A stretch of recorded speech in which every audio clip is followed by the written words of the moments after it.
Kama kawa Silent Ocean Uni Awards tuko zetu a city without ocean, mji kasoro bahari, Morogoro. Mkubwa, salama? Salama. Unyama? Unyama mwingi.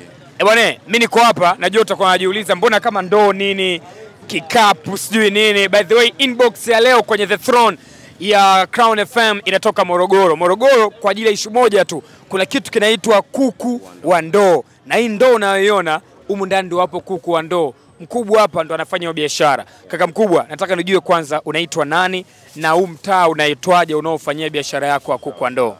Mimi naitwa Osman Kondo. Na huu mtaa unaitwa Luna. Hapa maarufu kwa kuku wa ndoo.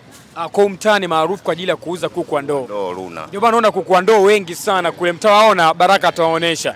Okay, natamani kujua kwanza. Unajua si Dar es Salaam tunasikia tu Morogoro kuna kuku wa ndoo, kuku wa ndoo, kuku wa ndoo, kuku wa ndoo.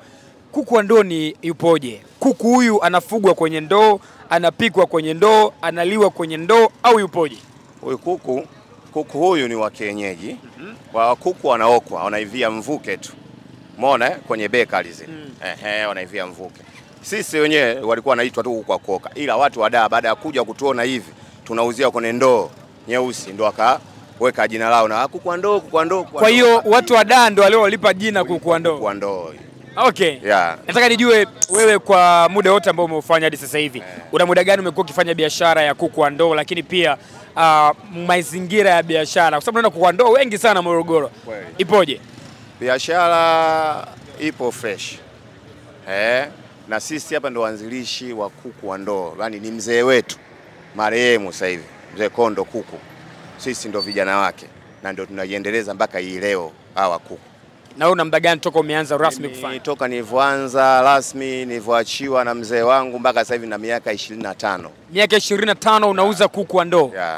Maana yake maisha yako yote kila kitu kinaendeshwa na kuku wa ndoo. Kuku wa ndoo. Okay. Utaratibu upoje? Maana mtu akisikia kuku wa ndoo anadhania labda ukija huko kwenye ndoo unakutana labda na kuku mmoja, inabidi ununue wote unakula, au kuku wawili. Utaratibu wenu upoje ambao watu wameuzoea ili ule mgeni atakayekuja asije akaogopa? Utaratibu wa kuku wa ndoo ina maana hapo unaweza ukachukua robo kwa 3000, unachukua nusu kwa shilingi 6000. Wakati tunaongea naomba niwekee kabisa robo yangu hapa na kula huku tunapiga story. Yaani kwa mfano kama hivi huyu nusu wote ni 6000. Ina maana robo hapa huyu anatolewa tap kama hivi.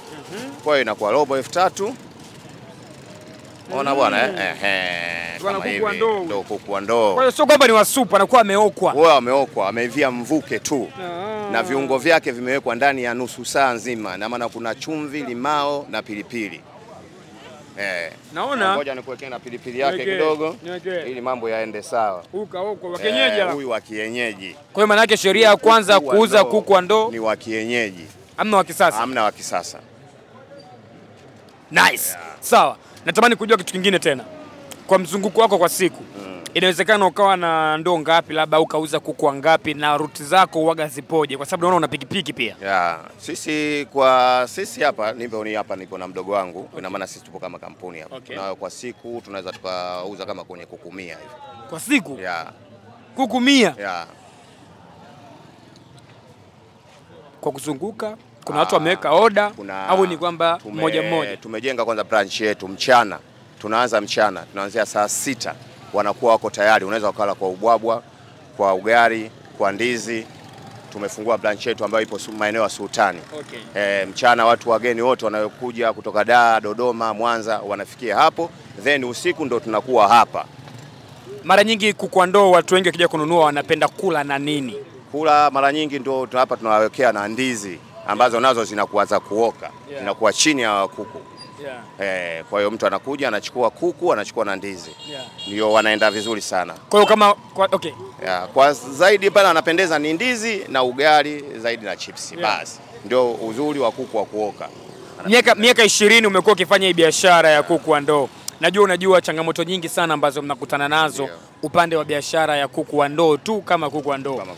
Kuna kijana najua ni ndoto yake huko Morogoro hapa, anatamani kufanya hii biashara, lakini mikoa mingine pia najua kila mtu akiona fursa kama hii anatamani kuikimbilia ili aweze kujikwamua. Changamoto zipi ambazo ni lazima wakutane nazo, unatamani wajiandae kisaikolojia ili wakiingia ziwe ni kama changamoto za kawaida tu? Aha, changamoto ni utafutaji kwanza wa kuku. Okay. Sisi tushakuwa ni mahali watani, ni muda sana tunafanya hizo biashara, na maana tuna watu wetu wanatolea kuku vijijini, wanatuletea hapa, tunakuwa tunadili nao hivyo. Kwa hiyo kuna kwanza changamoto ni jinsi ya utafutaji wa kuku. Karibu. Njoo nunue. Mimi huku kwangu nishachukua huyu. Anakukujia hapa. Kama kawaida. Mkubwa naye amekuja kununua kuku ya ndoo. 6 robo 3000. Hapo sawa. Mkubwa anaonekana unapenda sana kuku ndoo. Kama huyo shingapi vipi? Huyo 3000. Niweke huyo design. Vile vidude vingine hamna vishingo shingo nini? Shingo zipo. Sasa si ndio bro? Nakubali. Shingo shingapi? Shingo 1000. Niweke hii 3000 4000 niongeze na moja shingo. Hapo sawa. Kaka mkubwa, mimi natamani kujua kutoka kwako. Aha. Kitu gani ambacho kinakusukuma zaidi kuja kula kuku wa ndoo? Maana yake inaonekana unaijua kabisa, unaulizia shingo nini? Chawi mkubwa viungo vilivyomo ndani na maandalizi yake kwa ujumla. Hata mapishi pia. Hii si haijakaangwa wala haijachemshwa. Ila kimtindo katika system fulani imeiva kwa mvuke hii. Mimi naifahamu maandalizi yake. Tamu sana hii. Watu wa Morogoro inaonekana kuku wa ndoo imekuwa kama kitu ambacho kinawatambulisha pia. Watu wengi wakiongelea kuku wa ndoo wanasema Morogoro. Unaamini Morogoro moja ya vitu ambavyo vinaitangaza Morogoro ni kuku wa ndoo? Hizi ni nyongeza za maisha yetu katika mifumo, ila asili zipo. Ndani ya mkoa wa Morogoro kuna vitu vya asili, ila hizi ni nyongeza, burudani kwetu. Sasa wengi tumezizoea na tunazitumia. Kwa imekuwa ni chakula cha kawaida kwenu? Sasa kumbe ndio mboga nzuri kama vile. Simuona pilipili nini, takataka zote zimo. Kwa wiki ndani ya zile siku 7. Amna unakula kuku. Amna unakula kuku wa ndoo mara ngapi? Kufanya tathmini ili kujua maisha magumu au mepesi. Sasa kwa mfanyabiashara maisha magumu, kwa sababu mimi mwenyewe kama sina pesa siwezi kuja kuchukua mzigo hapa. Tupeni kazi, tufanye kazi. Tule kuku wa ndoo. Tuishi hivyo. Nakubali kakangu. Nakubali. Noma. Naona watu wanapenda sana. Kiukweli mimi nitaenda kutangaza huko Dar es Salaam na wapi, watu wajue kama kuku wa ndoo ni fursa. Kwa hiyo naomba ukumbushe pale namna maandalizi. Inawezekana ukao unatoa fursa pia kwa watu wengine kakangu. Sawa. Maandalizi yake na maana tu hawa kuku unaweka tu limao, chumvi na pilipili. Na maana unaweza kuandaa kwa muda kama nusu saa, then kishakuwa viungo vimekolea unawapanga kwenye tanuri, tunawaweka ndani ya lisaa kama na nusu, wanakuwa wako tayari rasmi kukuliwa. Hapo mchana watu wanakula kwa ugali, ndizi, then jioni saizi tunakutana hapa hot. Kwa ujumla ndio kila mtu anapata riziki yake. Bwana, hii hapa ni kuku wa ndoo live and direct kutoka Morogoro. Kama unavyojua sisi tuko Morogoro kwa ajili ya Silent Ocean Uni Awards. Okay, tumekuja kutafuta vipaji kwa wanafunzi wa vyuo, lakini sio mbaya pia kuangalia utamaduni watu wa Morogoro wanaishi vipi. Inbox ya leo live and direct kutoka Morogoro. You people, Momo namuona kwa mbali sana kule. Yeye anashangaa tu, anaangalia kuku wa ndoo yupoje. Momo, umejifunza namna gani wanavyoandaa kuku wa ndoo? Nimejifunza, ila naona nahitaji darasa zaidi, sababu huu ni ujuzi ambao inatakiwa uwe kipaji jamani, sababu hivi vitu ni adimu. Kwa hiyo unatamani tutafute wanafunzi wa vyuo wenye uwezo wa kupika kuku wa ndoo au? Ndio, si ndio? Maana hiki kipaji, miaka 25 mtu anafanya biashara hiyo. Oya, kipaji. Kuna watu wengine hawezi kudumu kwenye biashara moja hata kwa miaka 2.